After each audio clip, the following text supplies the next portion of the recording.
All right, there's a lot to think about when you think about survivorship benefits. So let's go through it and make sure we all understand this because it's very important. So for survivor benefits, you need to be at least 60 years old to be the survivor, or 50 if you're disabled, right? And so if you're disabled, the rules are a little bit different, or if you're dealing with a disabled dependent child, you can have there's some other wrinkles there. So we should definitely chat if any of this is true for you. You need to be married at least 9 months. If you're divorced, you need to have been married at least 10 years, right? Your maximum um, benefit amount is available to you if your spouse who is the deceased um, didn't go on Social Security until FRA. Okay. If they go on sooner than FRA, your amount will be reduced by two factors. One is when your spouse went on Social Security, and then when you go on Social Security, right? Um, it's important for you to be aware of that because there are two things happening there.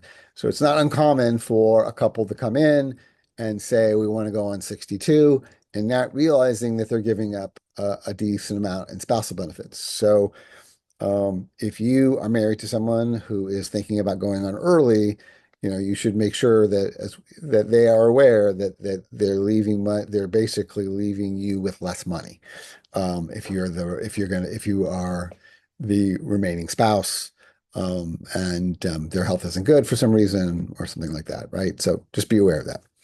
You get a reduced amount if you collect early, and dependents are eligible for 75% of the PAA up to the family maximum. And so what that means is that it's not uncommon that if you had a minor child, I have a client right now who had a minor child, her husband passed away, and so her and the child both collect Social Security under his earning record, right? And they're allowed to do that.